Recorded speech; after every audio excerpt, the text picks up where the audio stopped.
Sikoyo, le 25 décembre, au balobi na bisoke, yango koleye so abotamaki.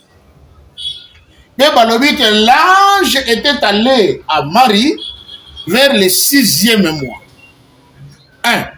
Toujours qu'il y a une hypothèse. Parce que question tenue maman, dans mon net, il est le on a vu surtout qu'on la prophétie. Tabimeli bango alobi bo sepela parce que le lot dans la ville de David et botameli binonani mokonzi. Oya ko tambusa bikolo ya mokili mobimba. En pleine période hivernale, hiver.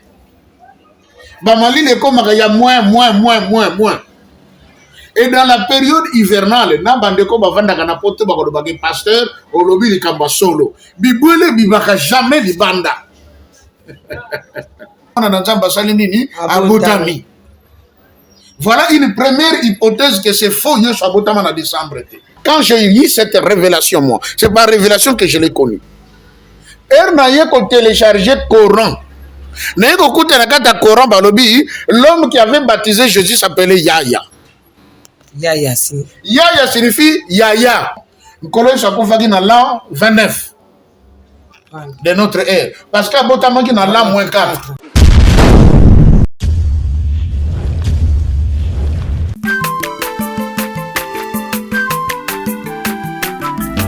Azamwana motote po akosangai abongwani pete po awangata. Le Nazarien, le Nazarien, le Nazarien, le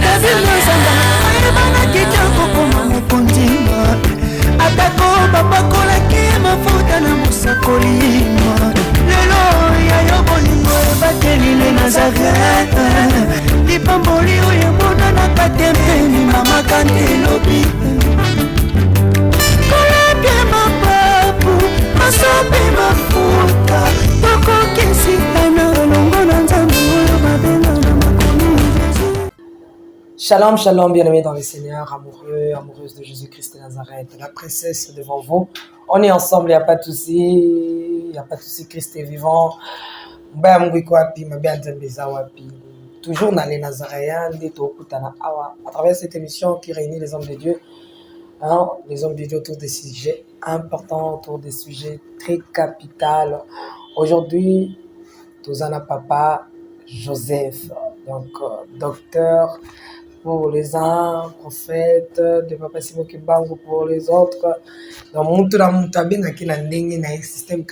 devons manger l'agneau dans son entièreté. Alors, avant de dire un bonjour à l'homme de Dieu, derrière la caméra, c'est Alain Kiakala Giramokwa. Donnez-nous un cantique pour la gloire de notre Seigneur Jésus-Christ. On se retrouve tout juste après. Régie à vous. Alléluia. Merci le roi de rois.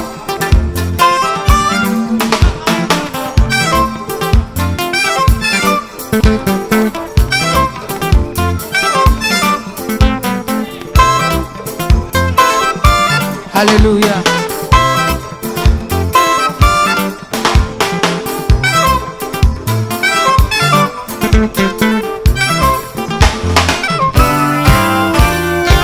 Tombola maboko na yo likolo. Lakisa maboko na yo.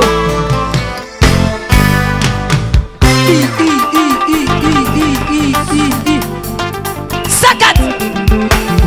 Sakat. On y va.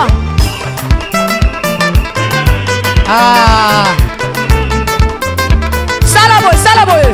Assis sur son trône. Salaboye. On y va. Assis sur son trône. Encore.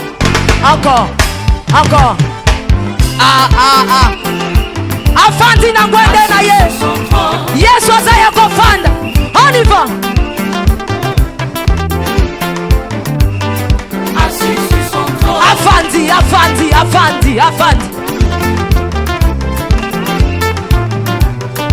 Assis sur son trône. Fandi ça y est. Nazo mono tetika Yesu afandi. Merci Jésus. Afandi. Salaboye. Losako. On y va. Katela. Katela. Katela. Katela. Katela. Katela. Kaka. Kaka. Yambalo ya taba ministre bakokata. Nazolo bakatela ye Losako. Katela ye Losako. Katela. Katela. Katela. Nazo monote. Nazo monote. Nazo monote. Nazo monote. Salangobo. Dosé. Tolobi à tout. Yoka. Merci. Tolobi boye. Yambaloyo. Ataba ministre bakokata. Ataba généraux bakosala nini? Ataba ministre bakosala nini? Ataba président. On y va.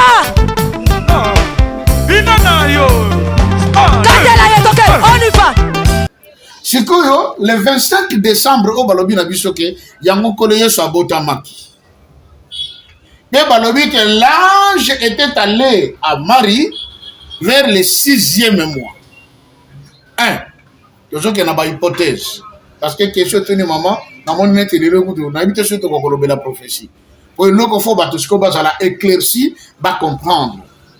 La première des choses, on nous dit ceci, que le Christ est né le 25 décembre. Or, na mukana na Luc chapitre 2 balobi, tant on koloye so botamaki. Ba mage ba ye pona kokumisa ye, mais qu'est-ce qui se passe? Avant l'arrivée des mages, il y avait des bergers babana koboko la bambate.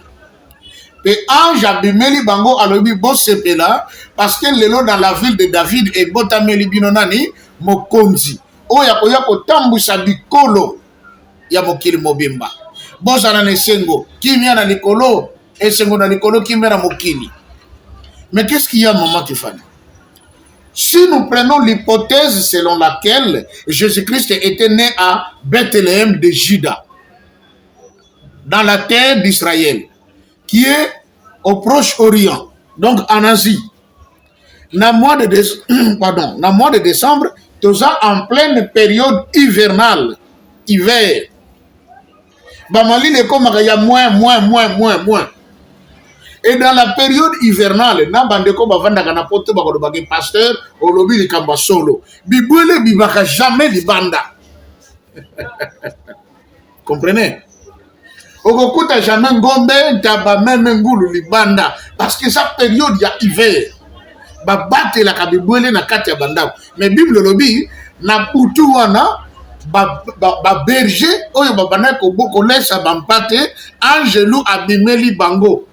Na prairie au bazalaki ko lesa bampate par bibo sepela nde nzembo yemba mina bangelou ozana na likolo bambate mona na nzamba sali nini abotami. Voilà une première hypothèse que c'est faux yeso abotama na décembre te période wana bibwele ezalaka garder ezalaka libanda te po eza hiver parce que ça parle de miracle pour yeso non kobotamina mikamwa non. Et ça, magamba ba miracle te. Ba baki selibiso ke nkolo yesu tango abotamaki, abotami na ndako bampate. Vous comprenez? Siko mwana abotami na ndako bampate. Papa na maman babana ko kene na recensement. Et même certains archéologues ba prouvé biso noir sur blanc que recensement au balobela kawana il paraît à la carte. Il paraît. OK. Que c'est encore une pièce montée. Bâti yango pour que tu bakondima. Mais en réalité, c'est la carte. Pour mettre l'andela, selon l'histoire, il faut découvrir qu'il n'y avait pas un recensement général sur toute la terre, comme on dit dans la Bible. Et qu'est-ce qui se passe maintenant? C'est que on dit, papa na maman, papa n'a qui pour un recensement. Maman Tiffany, yo zanazen. C'est quoi, oyebi que période de robot, c'est vrai, bani kokoka. Mais l'État lobby, bâtiment sur besoin de la carte électorale. Parce que tu as comme une proche à l'élection. Nengo bimi na ndako na yo. Est-ce que ko bima na biloko ezate OK pour na leye to bi OK pour sa carte électeur? Vous voyez la différence? Tata Joseph na maman Marie bakende qui fait recensement. bakendaka maternité te pour prendre toutes les précautions. Kuna na nzela nde esika mama Marie passe ya kobota eye kozwa ye. Donc nkolo yesu abotami na hiver mal protégé ndasi akufa na bobebe na ye. Or par contre nkolo yesu abota te akufa te et abotami na ndako ya bampa te balobi teke na hôpital. Ceux qui sont dans l'hôpital, on peut croire qu'il était bien protégé. Mais n'a pas de maman. Quelle protection il y a? C'est la question qu'on doit se poser parce que moi, tout le temps, la Bible est comme un journal. Vous le dites. Et tant que tu dis, Alléluia, Amen, les jours-là. Non. Quand tu es dans Mozindo, ndako baboko la kabampate ezali na même protection te dans l'hôpital et si kabana fo babotam. Sinon, le Christ est mouru à son enfance, dès sa naissance. Parce que Zalaki, en pleine période hivernale. Premier point. Deuxième, Balobi, l'ange était allé auprès de Marie vers le 6e mois. Et voilà, 9 mois plus tard, maman Marie a boti. Or, ce qui est au 6e mois, comme le mois de juin, tel que cela, ça s'enseigne, c'est que maman Tiffany, quand dans le mois de juin, Tina décembre, Zemi Salika a 5 mois. Est-ce que moi, on a 5 mois à la médecine, il y a Yegoli et le Binanga Bobote. Bébé ou à Bota Bakogi Kokola Koko Mamoto, ils ont bébé il y a 7 mois. C'est que quand Bota a 7 mois, tu me mets dans la couveuse, va protéger, à quoi atteindre 8 mois, 9 mois, abîmé hôpital, moi, on a qu'à vivre. Mais un bébé de 5 mois ne peut pas vivre. D'où vient l'expression que c'était au 6e mois? D'où vient cette expression que au 6e mois de maman Marie va visiter et pas y a l'ange pour n'accompagner encore le Jésus. Je commence par dire que le Christ autosambelaka abotamaka na décembre té. Tous les éléments nous prouvent noir sur blanc que ce n'était pas en décembre. Deuxième élément. Quand on dit le 6e mois, ce n'est pas le mois de juin. Ce n'est pas non plus le babon, le calendrier juif, où est bandé dans le mois de Nissan, et qu'il y a Kisle, Abib et tout ça, tu peux comparer le 6e mois. Non. D'où vient le 6e mois? Bible le Bible. Lorsque le moment était arrivé pour que tout Israël va se réunir pour présenter l'offrande annuelle, en ce temps-là, on avait tiré au sort celui qui devait être comme le souverain sacrificateur. Et le sort était tombé sur qui? Zacharie. C'est Zacharie qui fut pointé comme souverain sacrificateur. Et tant que Zacharie a eu pour le service dans le tabernacle, qu'est-ce qui était arrivé? À côté dans les lieux très saints. La Bible dit qu'on entrait dans les lieux très saints, pas même brebis, mais comme ma offrande, le sang qu'il faut présenter devant Dieu. Parce que Nzambe a bandaki kovanda entre ma papouya bachéribin, yazana katikati. Et lorsque Zacharie s'est retrouvé dans le lieu très saint pour offrir à Dieu, qu'est-ce qui se passe, maman Tiffany? L'ange Gabriel lui apparaît.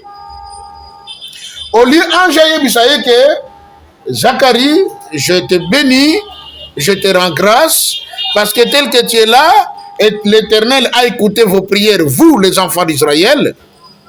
Mais yoka ange lo alobi boye. Tes prières ont été exaucées. Oyoki? Tes prières ont été exaucées. Et maintenant, voici, tu auras un fils. Il sera grand devant le Seigneur. C'est lui qui préparera le chemin. Zakara comme le ba. Ah. Ngai, hein. Nana comme il vient, ba 90 ans. Moi, je n'ai pas noni. Moi, si je n'ai pas écoute, na mukuse ngana mose na to sangana ga lisusu te. Le sansanto te parce que si to komi mi bangé et puis ba désir on est si là. Si ko to kobota ndenge ni yosolo ba to kobota mwana mobile. To kobota ndenge ni. L'ange lui a dit ceci. Lokola ondimi maloba na ngai te. Ngai on azoko se tenir na présence ya Nzambe tout le temps. Yo kasikoyo. Yo okokoma baba. Okotika la koloba lisusu te jusqu'à ce que mwana wana akobotama. Et mwana yo kobota kombone kozala yaya. Scandale, hein? Yaya. Yaya. Balobi na biso Jean. Natuna. Jean. Est-ce que Mouta yaka ko baptiser nkolo yoso azalaka français? Jean-Baptiste est Est-ce que azalaka français? Azala français de? Comment koko mona kombo ya Jean? Azana. Et puis babagisi Baptiste. Baptiste c'est du français. Na kikongo balobaka Yohani Mbotiki. OK? Yohani Mbotiki. Donc Botika signifie baptisé. Mais en français, on dit Jean-Baptiste. Et puis, les autres ont dit, l'homme qui avait baptisé le Christ, il s'appelait Jean-Baptiste. Oh, ça c'est une invention. Son nom, on a dit Yaya. Et curieusement, quand j'ai lu cette révélation, moi, c'est par révélation que je l'ai connue. Ernaye qu'on téléchargé le Coran. L'homme qui avait baptisé Jésus s'appelait Yaya. Yaya signifie Yaya. Oh Yaya avanga. Au moins le mystère. Et qu'est-ce nous dit la Bible? N'anticipez mouké. Quand maman Marie a kende qui kokuta nana maman Elisabeth. Qu'est-ce qui s'était-il passé? Bébé o azaga na libumu Elisabeth. A ningani atondi ne sengo malamoko maman Elisabeth azalaki rempli du Saint-Esprit. D'où venait cette puissance? Où est-on saga maman Elisabeth? Pour abandesco ko sakola. Aloba makambo po na maman Marie. Mais moi na wana asepela ki pourquoi alobi mutu oyo nga na devancer. Yeyo aye. Oyo nga na bandaki kozela yeyo aye. Mama Tiffany. Nana fongolelo komoko likopa ezalaki wana. Jean-Baptiste n'était pas un homme ordinaire. Nkole chatunaki na batu nyonso oyo babotama na mokili. Qui est le plus grand? Atuna so mutuna bogene kotala nini? Un roseau brisé ou un prophète? Voici, il y a ici plus qu'un prophète. Jean était plus qu'un prophète. C'est que ce qui moutou, Aza plus qu'un prophète, Azanan. Parce qu'un prophète est le porte-parole de Dieu. Maintenant, balobi que Jean azalaki plus qu'un prophète. Azalaki nan.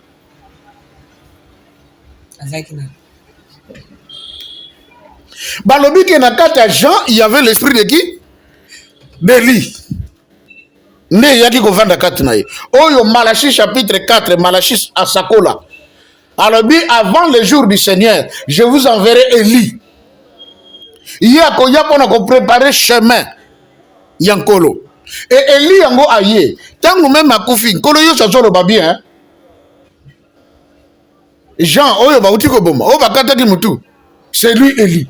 Oh, ba yeko bazo soto. Élie oto yo bakana kala hein. Sur dans Luc chapitre 9, on parle de la transfiguration. Qu'est-ce qui se passe? Mukolo oyo nkolo yo saponaki Pierre, Jean et Jacques. A matina bango nangomba, bakomi kuna boye basutoka, le Christ se transfigure, a commis na éclat ya makasi, lumière ezo jaillir, mais à sa gauche et à sa droite il y avait Moïse et Élie. Bangobe, même gloire dans Kolo Yesu. Mais la Bible me dit que Dieu ne partage pas sa gloire avec quelqu'un d'autre. Vrai ou faux?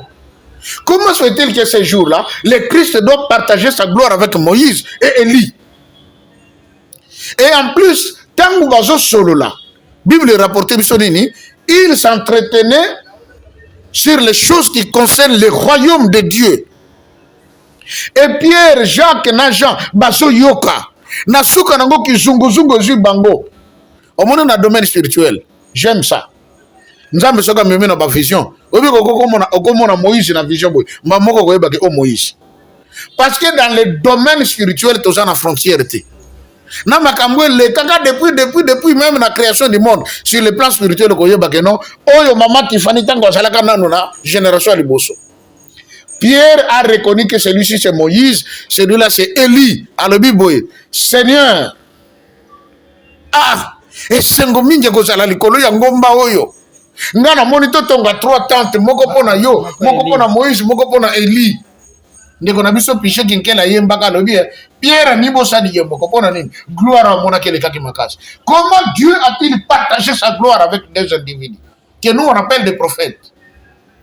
Je viens de dire ici, Moïse était Dieu le Père. caché parmi les hommes. Élie était le Saint-Esprit, caché parmi les hommes. Quand un prophète et puis encore, vous vous rendrez compte qu'on dit Élie le Tishbite, Tatanan, Mamanan. Et comme on attend qu'on koufa, on dit à koufa amatelo là, vivant. Et vous allez encore vous rendre compte, Maman Kifani. Nkolo Yesu na ekulusu. Tant babaki na ekulusu, obi abanobele, alobagani. Eli. Lama sabakani. Bato balobaki nini? Papa. Ah, regarde, il est en train d'appeler qui? Son Élie. père. Voyons si Élie viendra les sauver. Élie, c'est le père du Christ. Eli. What qu'il a lisé manteau. C'est le père du Christ. Comment vous expliquez? C'est lui, le Saint-Esprit. Mais monsieur, tu as dit qu'il y a un prophète. Papa Simba, non, pardon. C'est ok. Pardon. Ok. Merci. Au moins, maman Tiffany. Yesu abeleli Élie sur la croix. Bajo de Balobi, il fait appel à Élie. Voyons si Élie viendra le sauver. Ok. Ok. Or, Christ savait que Moutazomé est lâché son père.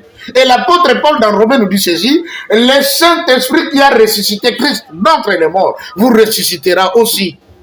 Pour le soit quoi quand on est dans le monde. Tata ne moutaji ko la musai. Moli moussan. Aboumami abimé par la mission, il s'est fait homme. Élie. Et Bible le dit, Élie mokolazo matana likolo. Il est assis sur quoi? Char de feu. Ézéchiel dans chapitre 1. À mon avis, je vis l'Éternel. Il était assis sur un char de feu. Ah. Et vous trouvez dans la Bible bien. Bible est bon, ma secret. Ce que vous avez mon livre, on peut comprendre. Bible est bon, le week end, Zamba Kabola gloire n'est pas mon société. Et le qu'on Zamba Takadango, j'ai trône. Comment se fait-il trône oh Yanzambe? Oh Yavandaka. Mokoro Elia zo matana likolo, trône ngo utina likolo. Et kiti Elia mati likolo nango et puis akei. Dieu a cédé son trône à Élie. Prophète.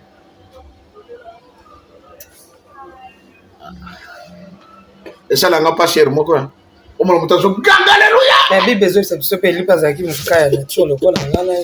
Mais Jésus c'était un homme comme vous et moi. Mais Bible dit qu'il était 100% Dieu, 100%. Oui, mais c'est parce que bateau va vivre qui na Berlin, na Moïse, va comprendre que na bango bien que. Qu'est-ce nous dit la Bible c'est pour Moïse?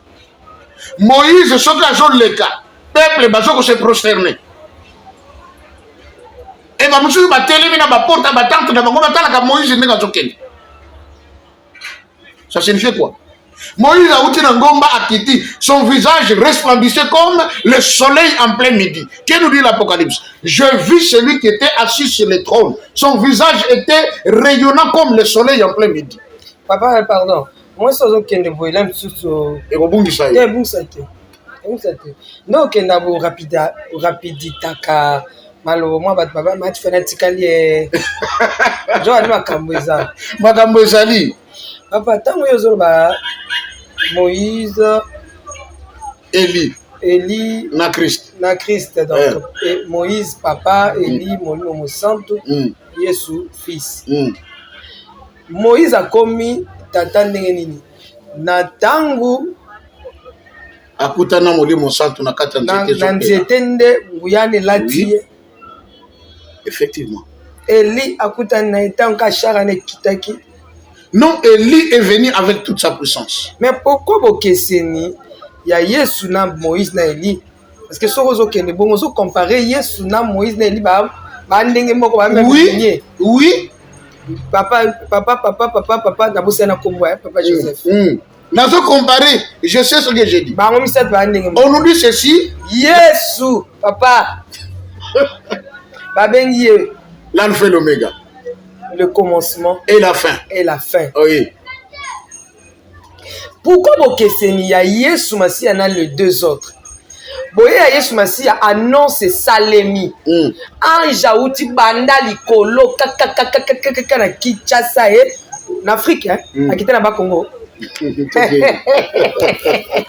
A comme na mukila biso. Oui. Aye pas Marie akute na Marie solo papa abet. Mais comment Ekoya Eli te ami Eli pe ya Moïse mwana moko to batie na berceau balinga kutu koboma mwa panier moko batie aoke na mai na kutu soko lobi bongo parce que la Bible me dit au commencement l'esprit du Seigneur s'est mouvé au-dessus de eaux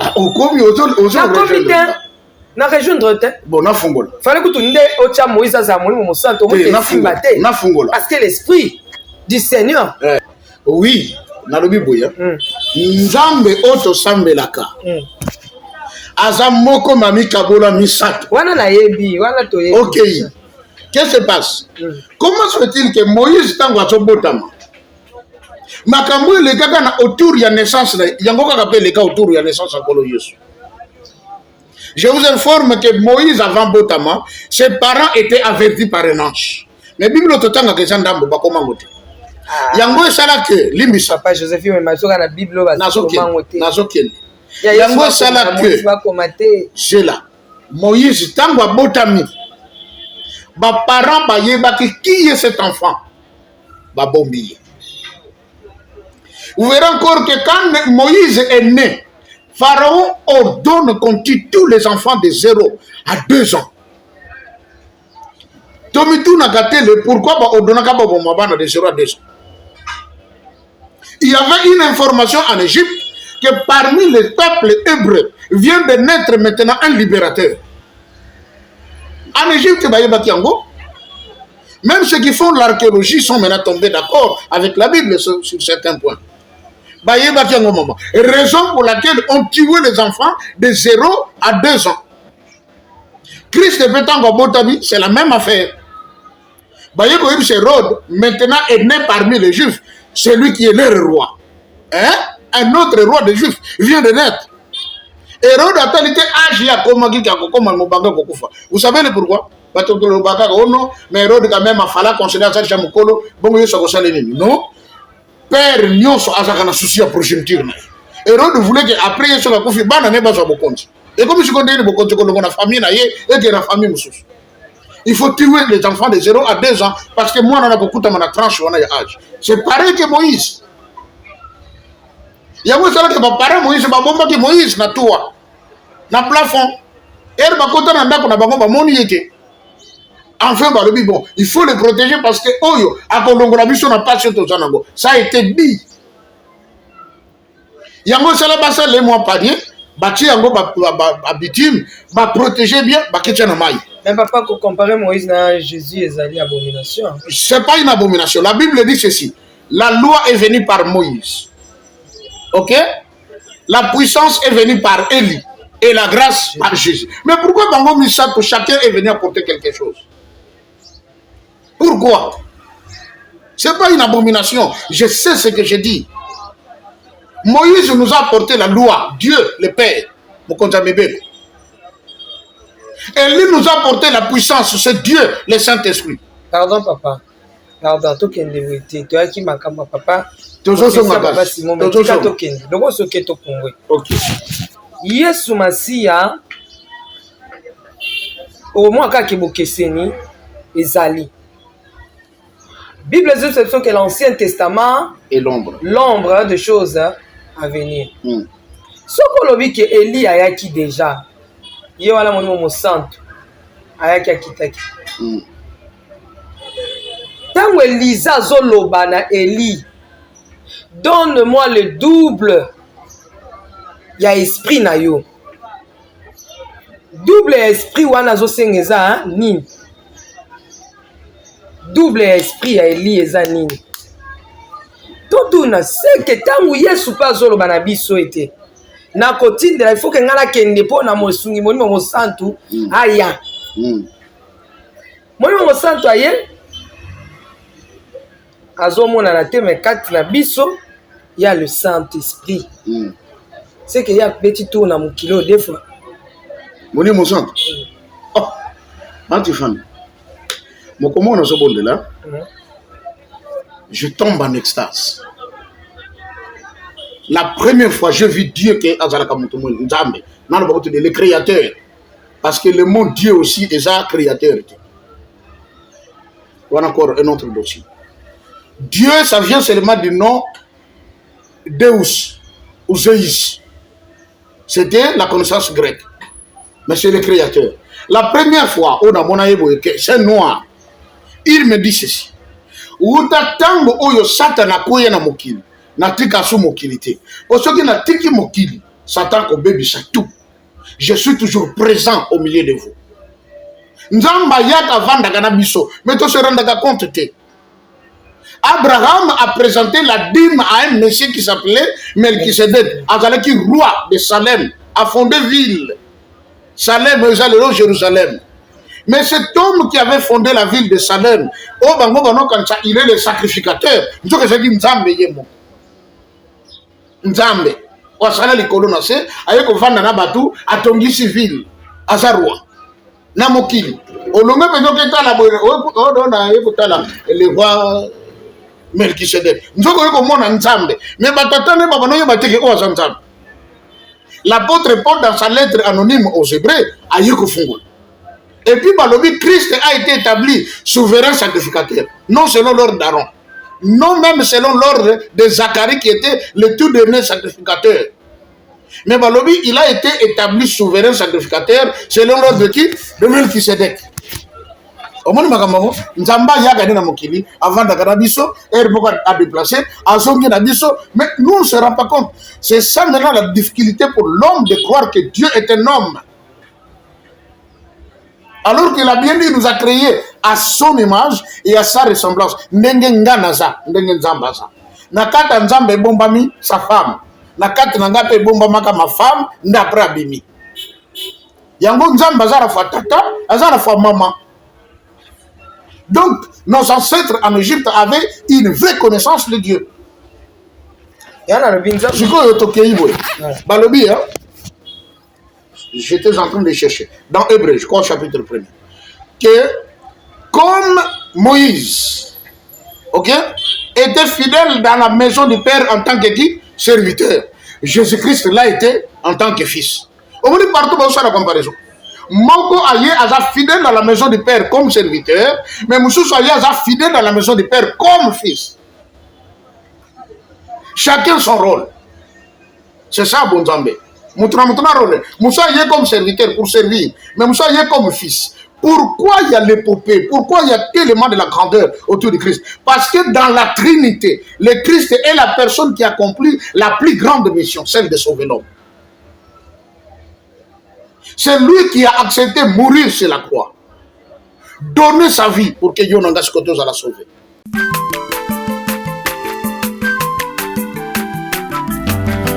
Mwana moto te po akosangai abongwani pete